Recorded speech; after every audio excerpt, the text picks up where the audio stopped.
আন্দোলন করছি, পুলিশ প্রশাসন ভাবছে দুই একদিনে আন্দোলন করে এরা ঝিমিয়ে যাবে, লেচিয়ে যাবে, পড়ে যাবে।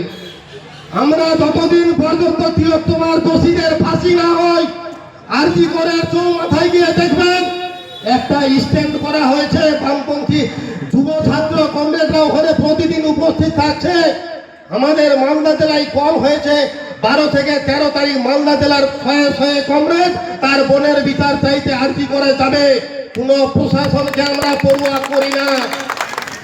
তৃণমূলের কথায় কেস দিচ্ছেন না, যখন কোর্টে ডাক করবে তৃণমূলের নেতা আপনাকে বাঁচাবে না, সেখানে থাকবে জাজ এবং উকিল বাবুরা। বামপন্থী উকিল বাবুদের কথা মনে হয় আপনাদের জানা হয়েছে এবং টিভিতেও দেখছেন। বাঘ থেকেও বেশি হিংস্র, প্রতিবাদের ভাষা তারা ছিনিয়ে নিতে জানে। যখন পশ্চিমবঙ্গের শাসক দল 21 জন উকিলকে সুপ্রিম কোর্টে রাজ্যকে বাঁচানোর জন্য, দোষীদের বাঁচানোর জন্য আড়াল করছে, তখন পশ্চিমবঙ্গের বিখ্যাত উকিল বিকাশ রঞ্জন ভট্টাচার্য একাই লড়ে যাচ্ছে। তিলোত্তমার বিচার চাই, চোরেদের ফাঁসি চাই। সরকারের কেন ভয় আমি বুঝতে পারছি না, সরকার কেন ভয় করছে? কারণ আরজিকর মেডিকেল কলেজে যে দিনের পর দিন ওষুধ সাপ্লাই হতো, সেই টাকাটা দিদির কালীঘাট এবং নবান্নেও পৌঁছাতো, সেই কথা সব ফাঁস হয়ে যাবে।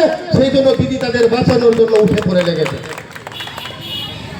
আমরা হরিশ্চন্দ্রপুর থানাকে তো থানা বলছি না, তৃণমূলের পার্টি অফিস। যখন আমরা এখান থেকে যাচ্ছি মিছিল করে, পুলিশ বাবুরা মাথায় হেলমেট নিয়ে একদম সুন্দরভাবে সারিবদ্ধভাবে দাঁড়িয়ে গেছে, বলতে মিছিল ঢুকতে দেওয়া যাবে না।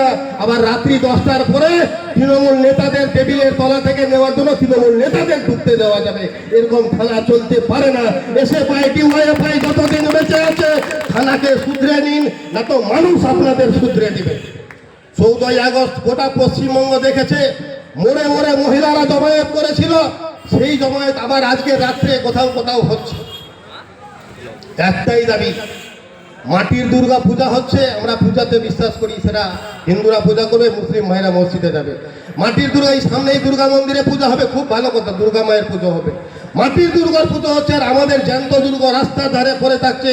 এই রাজ্যে আমরা বসবাস করছি, আমাদের মাটির দুর্গার পুজো চাই না। আমরা জ্যান্ত দুর্গাকে বাঁচার মতো করে তুলতে হবে, মহিলাদের নিরাপত্তা সুনিশ্চিত করতে হবে। পুলিশ শুধুমাত্র হেলমেট যাদের নেই তাদের কাছ থেকে ঘুষ খাওয়ার জন্য আসেনি, পুলিশকে সেটাও নিশ্চিত করতে হবে।